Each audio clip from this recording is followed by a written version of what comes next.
जी मेरे साथ इस वक्त जुड़ी हुई हैं। सीमा जी हमारी प्रवक्ता हैं शरद पवार एनसीपी शरद पवार पार्टी से। सीमा जी, जब जब ये चुनाव आते हैं जिसमें स्थानीय बोलबाले की बात होती है, ये एक अनुभव रहा है पिछले कई सालों से। आप देखेंगे भाषा और मराठी अस्मिता की लड़ाई शुरू हो जाती है। कोई भी इसको प्रवोक कर रहा वो बात अलग है, लेकिन इसमें कुछ लोग पिटते हुए दिखाई पड़ते हैं। वो राजनीति से नहीं होते, उनके पीछे की वजह क्या होती है बाद में बता दी जाती हैं। वर्तमान स्थिति में अगर नीतीश राणे कहते हैं ये गलत है और अगर ये होता रहा तो फिर सरकार को तीसरी आंख खोलनी पड़ेगी। आप चुनाव के ऐन पहले इस विवाद को किस तरीके से देख रही हैं? खुद को अनम्यूट कर लें। सीमा जी अनम्यूट कर ले खुद को, आपकी आवाज नहीं आ रही है। नाउ यू कैन हियर जी मी। जी जी जी जी जी, मैं ये बोल रही हूँ कि बहुत ही दुर्भाग्यपूर्ण है जो महाराष्ट्र या मुंबई में आज हो रहा है, जिस तरह से मतलब एक भाषा का विवाद खड़ा कर दिया गया। और मैं तो ये कहूंगी जो हमारी गवर्नमेंट है बहुत जल्दीबाजी में वो कई डिसीजंस ले लेते हैं, जैसे कि अभी ये जीआर उन्होंने लिए दिया, मतलब लगाया फिर उसको वापस किया। एंड सभी को एक कंसर्न था कि जो छोटे छोटे बच्चे हैं वो तीन भाषाएं कैसे पढ़ेंगे। एंड मराठी तो देखिए महाराष्ट्र में होनी चाहिए, एक महाराष्ट्र की संस्कृति है। एंड मैं कहूँगी महाराष्ट्र की आत्मा है, मराठी तो मतलब उनको पढ़ानी चाहिए। और मतलब हम लोग ने तब भी बोला था कि ये बहुत चीजें मतलब जो है बिना विदाउट एनी कंसेंसस किसी के भी राय नहीं लेते और इस तरह के जीआर्स निकाल देते हैं, तो देखिए एक वो तो विवाद होना ही था उस पर। इस समय जो ये चीजें हो रही हैं कि उसको एक हिंदू मुसलमान का रूप दिया जा रहा है, दैट इज वेरी अनफॉर्चुनेट, मैं तो ये कहूंगी। और देखिए कानून को अपने हाथ में लेना, चाहे कोई कितना भी बड़ा लीडर हो, पर किसी को भी अधिकार नहीं होता कि जाके किसी को मारे या पीटे। अगर किसी ने कुछ किया है तो जनरली हमारे पास पुलिस है, न्याय व्यवस्था है हमारी कंट्री में। तो आई थिंक हमें उनको वहां पर ले जाना चाहिए ना, जिसने भी गलत किया है उसको जरूर सजा मिलना चाहिए, मैं कहती हूँ। पर इसका मतलब फैसला करने वाले हम लोग नहीं होते कोई भी। ये मैं सिर्फ कहना चाहती हूँ कि जिस तरह की चीजें हो रही है, देखिए यार उसको आप हिंदू मुसलमान का रूप दिया जा रहा है, मतलब किस तरह की बातें करिए। फ्रैंकली हमारा तो मन भी नहीं होता कि ऐसी बातों पे हम जवाब दें कि मतलब आप उनसे अजान क्यों नहीं करते या मराठी में या कुछ भी। मतलब this is very unfortunate. And इस तरह से मतलब एक उसके लिए लड़ना और लोगों को मारपीट करना, मतलब किस तरह का मतलब आज महाराष्ट्र हो रहा है, मैं ये कहूँगी। And देखिए सभी को तो हम सभी मराठी का भी सम्मान करते हैं और भाषाओं का भी सम्मान करते हैं।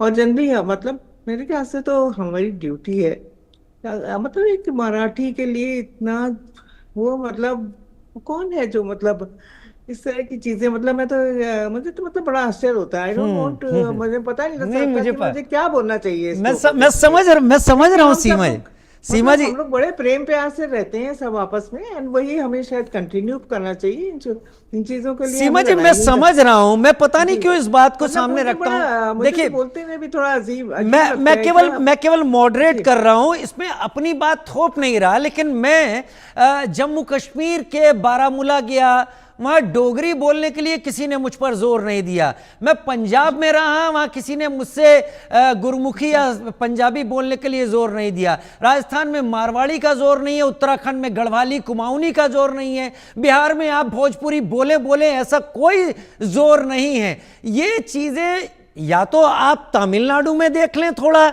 या फिर महाराष्ट्र में देख लें। चुनाव के पहले क्या सबको लगता है इस मुद्दे पर लाकर वोट अपने पक्ष में किए जा सकते हैं, और खास तौर पर बीएमसी के चुनाव के पहले? जी, बिल्कुल नहीं। मैं कहूंगी कि इसे एक राजनीतिक रूप इसको दिया जा रहा है, जो कि आज हम सब बड़े प्रेम प्यार से हम लोग रहते हैं एक जगह, तो और किसी को भी कोई ऑब्जेक्शन नहीं है। और जिन हम लोग भी मतलब जो लोग भी हैं, हम लोग भी हिंदी भाषी हैं, बट हमने भी मराठी सीखी है। हम लोग पूरी कोशिश करते हैं कि हम लोग का सीखे, मतलब जनरली हमारी पार्टी भी महाराष्ट्र को जी। में मतलब महाराष्ट्र में ही है। तो बेसिकली तो ये चीजें तो है, ऐसा नहीं होता कि कोई नहीं सीखना चाहता।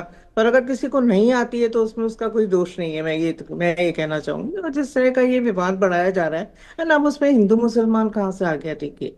मतलब मुझे तो बड़ा आश्चर्य होता है जब इस तरह के जो मिस्टर राणे के जो बयान आते हैं, एवरी डे ही आते हैं, तो उस पर हमें कुछ रिस्पॉन्ड करने का भी मन नहीं करता। लेकिन मतलब ये कहाँ जा रहा है, ये आप ये देखिए, है ना। ये मतलब मैं तो इसकी मतलब कड़ी निंदा करती हूँ कि उसको हिंदू मुसलमान का रूप दे देना। अभी तक तो यही था और सब कुछ सॉल्व भी हो गया था, जीआर भी वापस ले लिया है गवर्नमेंट ने। अब तो किस बात की लड़ाई है। हम लोगों ने भी विरोध किया था जब ये जीआर आया था। हमें भी ये लगा था कि जितने भी एजुकेशनिस्ट हैं और मतलब वहाँ की एक स्टेट बॉडी भी है, एक स्टेट बोर्ड है, तो उसको फॉलो करना चाहिए इन चीज़ों के लिए। और अगर किसी को मेरे ख्याल से सीबीएसई वगैरह का चीजें फॉलो करनी है तो that will be optional only. तो हम लोगों ने भी यही बात बोली थी कि कंसेंसस लेनी चाहिए लोगों की और इस जीआर को वापस करना चाहिए। और जीआर आज वापस हो गया है तो देन अगेन ये एक नई चीज आ गई, कहाँ से उसमें हिंदू मुसलमान आ गया। तो ठीक है। मतलब ये इसकी तो देखिए, जो भी ये बटेंगे दो कटेंगे वाले लोग हैं, अगर वो इस चीज को बीच में लाते हैं, हिंदू मुसलमान, हिंदू वर्सेस मुसलमान करते हैं, तो मतलब मैं तो इसकी कड़ी निंदा करूंगी। मुझे लगता है दोनों ही चीजें राजनीतिक हैं। ये भाषा जी विवाद को आगे बढ़ाना, इसमें भी जी राजनीति का जी, पुट अब है, तो सौ और अब तो हिंदू बोल दिया ना, मुस्लिम की गवर्नमेंट बात ने बोल करना, दिया, दे हैव इस टेकन द इस जीआर इसमें बैक। इसमें तो भी देन व्हाट इज, राजनीति का क्या पुट है। क्या उसका वो है, रत्नाकर देखिए सिंह जी, एग्जैक्टली। रत्नाकर